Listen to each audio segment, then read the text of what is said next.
Hi everyone, this is Meg from Permacoach and I'm sitting in front of my rainbow rug which I'm making in honour of diversity and the diversity of the human family. So we're going to raffle this to raise some money for the Permaqueer team, and I've been sharing information about it via the Permacoach Facebook page, and lots of people have said, please show us how to make one of these rugs.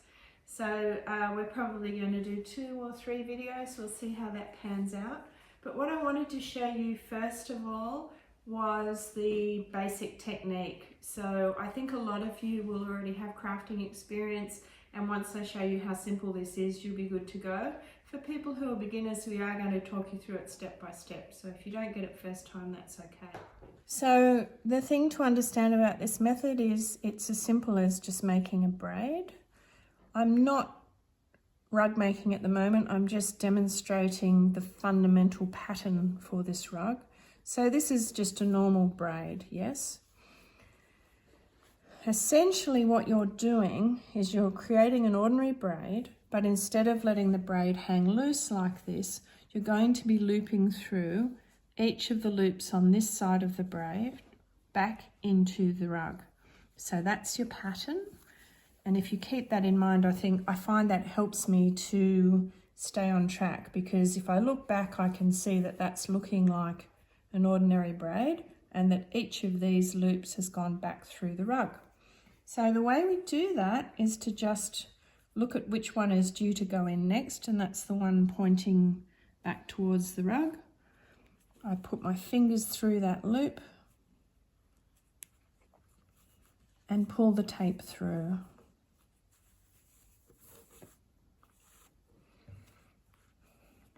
And then my pattern is to go over that one, under that one, and I like to move that piece of tape straight up like that. That helps me to keep my place, and this is particularly important if you're going to do more than 3 strands. So you can work an entire rug just using 3 strands and going around and around. It gets quicker if you use 4 or 5 or even 6 strands, which is what I've done with this rug. So some of the middle parts of the rug, I've done sections where the plait is 6 strands wide, but as I'm working back towards the edge, I've decreased again so that we can finish the rug off neatly. So now I want to show you what happens when I come across a join in the tape, and I'll show you in a moment how to join the tape. But when you get a join, you get this little bit of a knot. You can just work these in and not worry about them and have them be part of the look of the rug, or you can try and hide them as best as possible. The best place to have a knot happen is here on the outside edge, and the reason for that is that when you come around again, you're obviously going to be looping through that, and that will cover the knot. So if you can get them to sit here on the outside edge, that's great.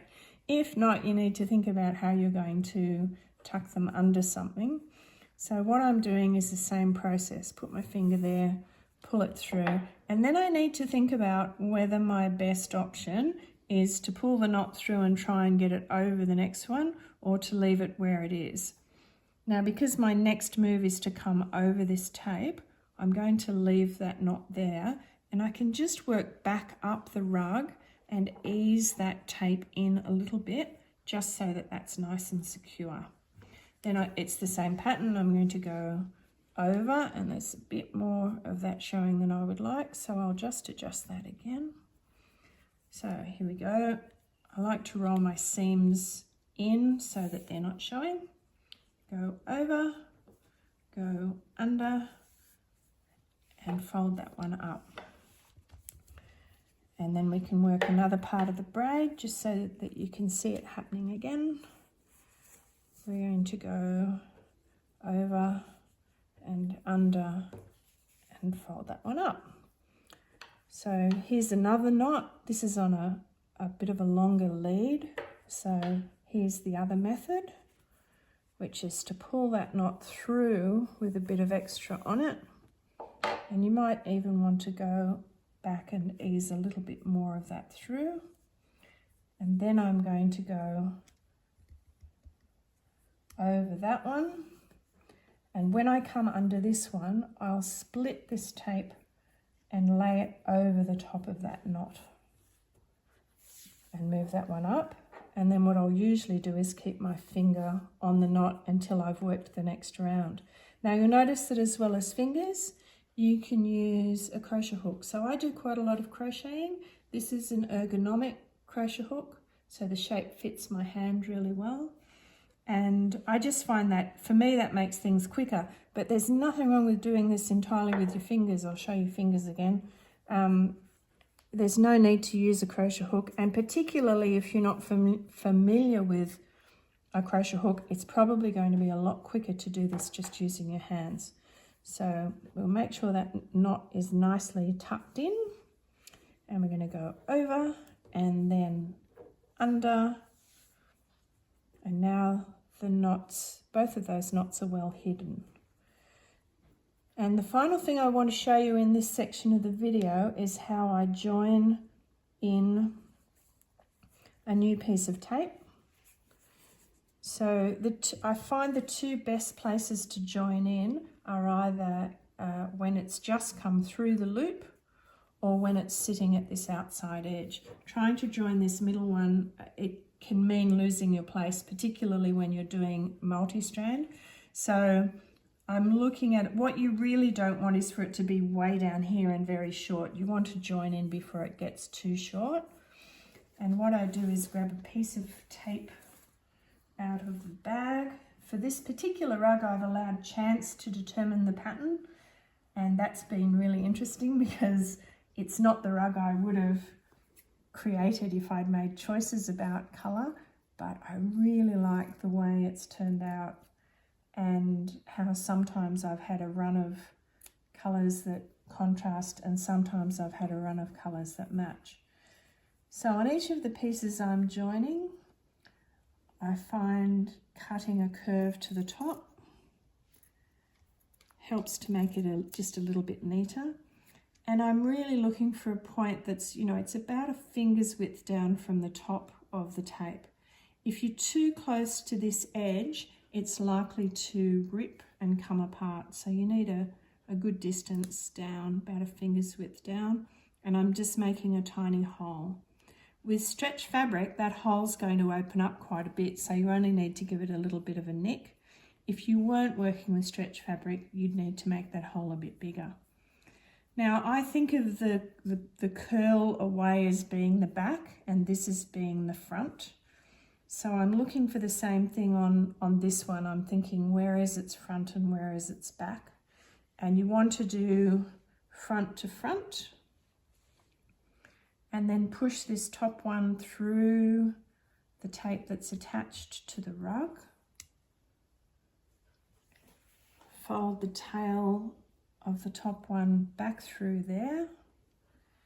Now you need to ease this down fairly gently. You do not want to pull it too quickly or too tight, because otherwise it's likely to tear. So you kind of want to tease it, and I pull that, I think of that as being like a little skirt, and when it gets to there you can firm it up, and you can see what a nice neat join that makes in the two tape ends. Now, some people stitch them. That's very time consuming. It does give you a really neat finish if you stitch them. Some people just weave in and then weave another piece of tape. That takes up a lot more tape and it's quite time consuming. So now that we've added in that new piece of tape, off we go again.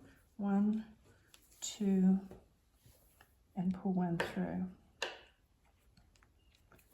And that's how we add tape in. So over, under, and put that one up. When it comes to cutting your tape, you need to think about what's a good length. So I find really anything over 1 meter and you're spending a lot of time pulling tape through. If pieces are too short, then you've obviously got lots more knots. So when you're choosing fabrics, women's sundresses are particularly good because you get a really nice long bit of fabric. Large men's t-shirts. You can certainly use things that are smaller, but you're going to be working with a lot more knots if you do that. when you're deciding how wide to cut your tape, you'll notice that some of these are slightly different in terms of width, and that's because the fabrics themselves are thicker or thinner. So this pink fabric, fairly coarse, and I've cut the blue fabric just a little bit thicker. The idea is that once they've bundled up, they're roughly the same thickness. But I find this method to be really forgiving. You know, if you've got a bit of variation, it just becomes part of the character of the rug. You'll notice when you're working it that it looks quite knobbly. I don't mind that. It's really nice to stand on when they're new and they've got this knobbly texture. What will happen though over time is that this will flatten out. If you're really keen on having something with a very flat appearance, then you can work this side as the back of the rug, because look how flat it is when you turn it over. So these are reversible, but I've worked it. For me, it's easier to work the knots in and to treat this as the top and to allow time and people's feet to flatten it out over time. Increasing. So the other thing we need to look at with this is how we increase. As the rug gets bigger, we're going to need more loops around the outside of the rug. Otherwise it would curl up and go straight up. So the way to increase is when you're looking at the next piece of tape to go through, think about where it's pointing. And you'll notice that this one is not as comfortable sitting in this next loop as it is sitting in the one that already has a tape coming through it. So what I'm going to do is just pop that in behind the red one. So it's going right back through the same hole that I just came through. And then after that, the pattern is the same. Now what matters here is making sure that it sits under that one. So we go over, under, and put that one up. And then you'll see this pink one's very comfortably now pointing to the next loop. I would never do 3 into the same loop because you'll end up with quite a large gap in your rug. So just do 2, then bring this one through, and you'll see that one's now ready to add another piece of tape to it. So we'll go ahead and do that again. Cut this one in a curve.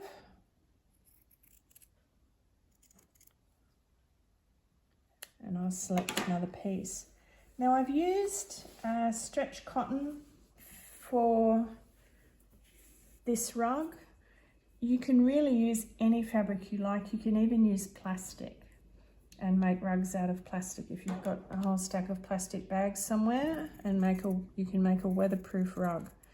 When you're deciding how thick to cut your tape, there's a couple of things to consider. Obviously, if you do a really thick tape, you're going to work your rug really quickly, but it will be much harder to launder that because it will take a really long time to dry. So, and you can of course make them much thinner. That will give you a thinner rug that dries really quickly, but it's going to take you a lot longer to finish it. So I've done the same thing again. I've cut a curve and a little nick, and now I feed that tail through, and we pull him through like that. There's that little skirt piece.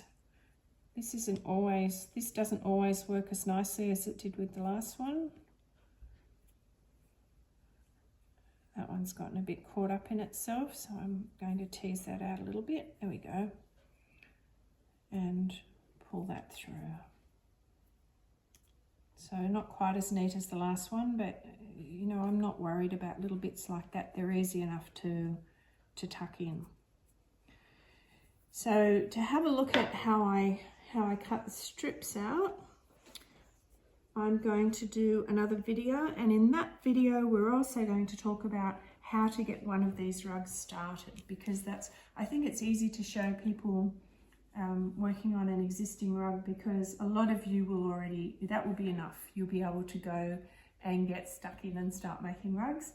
And as I said, if you're a beginner, we're going to do the how to cut things out and how to get things started and we'll do that in a separate video. So thanks for watching. Give me some likes. Bye.